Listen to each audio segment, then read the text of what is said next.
Hi everybody, it's Don and I hope you're having a fantastic day. Well, unfortunately today we have more news of another passenger going overboard. It seems to happen this time of year.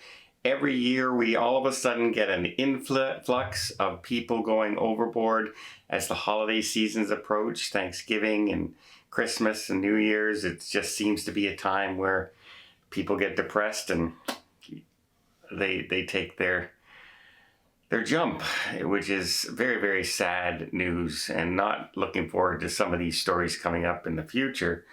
We also have the Queen Mary 2. Remember, she had some propulsion issues, had to stop her cruise and go directly into a dry dock to try and fix a pod that has been damaged or malfunctioning. And well, she sailed on a transatlantic cruise, but her next two cruises are going to be adjusted and ports canceled as well.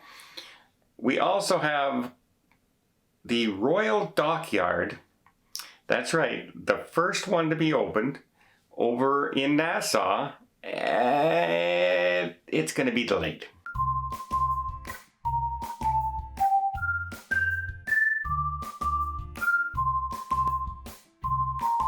So a 78-year-old passenger has gone overboard on the Marella 2 near Tenerife, the Canary Islands of Spain.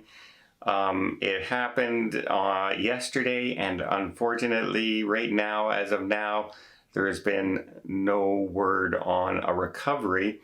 They have called in many Coast Guard boats, as well as 2 helicopters were involved in the search.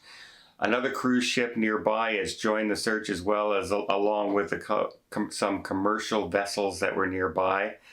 Unfortunately, as of right now, there has been no sign of the person going overboard. And as I mentioned, this time of year, people tend to, if you're in any kind of emotional stress, etc., it can be a very difficult time of year, starting from now, Thanksgiving time, right into the holidays of Christmas and New Year's. So if you think any of your loved ones out there are having any kind of issues or loneliness or anything, please reach out to them and just, say hi and talk to them. It can make all the difference in the world at this time of year. Next, let's talk about the Queen Mary 2. She did have propulsion issues. She went in for dry dock, but it was not repaired. They were unable to get the main issue done, and so she's traveling at a much more reduced speed.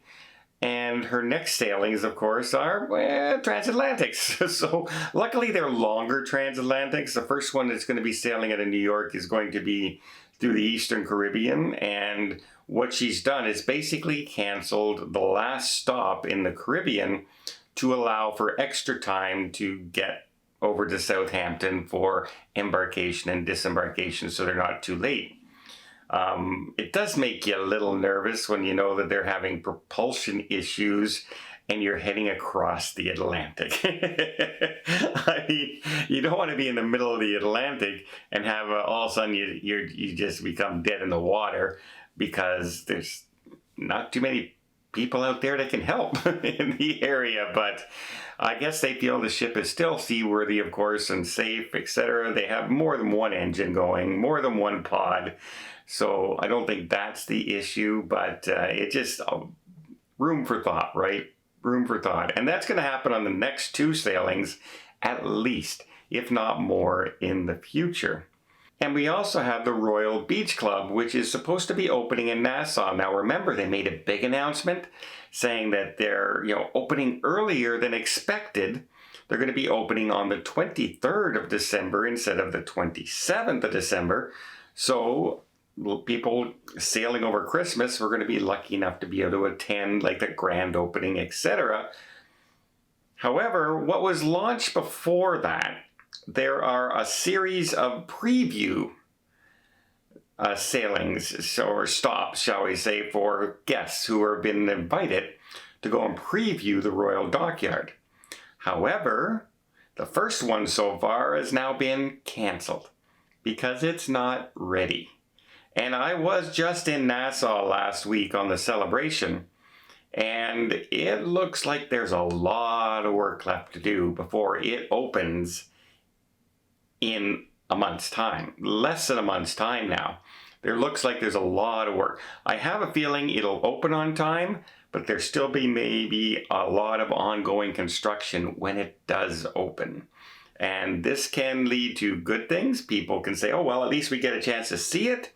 Or people can say, you know what? Maybe they just should have not opened yet because it's not ready. And I feel kind of cheated that I'm paying for this and it's not ready.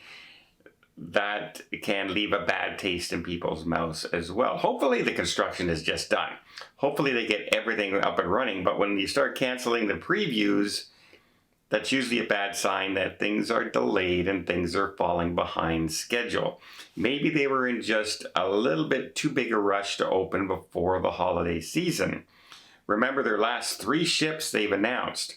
The brand new ships coming like the Utopia, the Icon, the Star, all had sailings set, and then they announced new sailings even sooner. So you can get it on because it's going to be ready sooner. Well, I think they're discovering that land construction compared to dry dock construction has a lot more things that can go wrong. A lot more things that can delay everything going on. And finally, let's talk about Carnival Cruise Line and the water situation on board, because I even experienced this recently as I was just on the celebration. I was walking by guest services and these people were talking and saying, how come I was just charged for my water?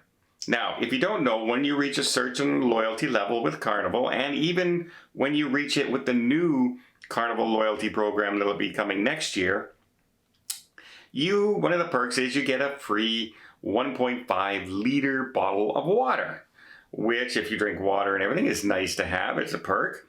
But the trouble is, usually you have to go to a spot and get that bottle of water.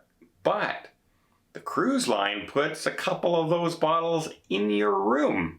Yet those bottles are charged. And I mean charged. Sometimes they're $8. So you all of a sudden think you're drinking a free bottle of water or even 2 bottles of water. Next thing you know, you have a room charge on your card. There's been a lot of confusion about this. And so finally, they've come up with a solution. And they are putting a big red tag on the top now of the free bottle of water. And technically, it should say free on it. I think they should add the word free. Big red tag, free, written right on the bottle. And then people have, no reason to say, well, I thought this one was free too. Did it say free on it? Did it have the red tag on it? No. This would probably solve that issue completely and they wouldn't have to worry about it anymore. But I hear this all the time where people are going down to Carnival's guest services and saying, how come I'm charged? How come I'm charged? And lo and behold, they finally had enough and a simple fix. Put a little tag on it and maybe say it's free right on the bottle. And then people can't get as confused. Let me know in the comments down below. Have you ever gotten confused on Carnival like that? Have you been charged for water when you thought it was free? Or any other cruise line for that matter? Let me know in the comments down below. And until next time, I hope you liked this video. If you did, please give it a thumbs up. You want to see more tips, more tricks, more travel vlogs from around the world? Hit that subscribe button. Until next time, have yourself a safe and a great vacation.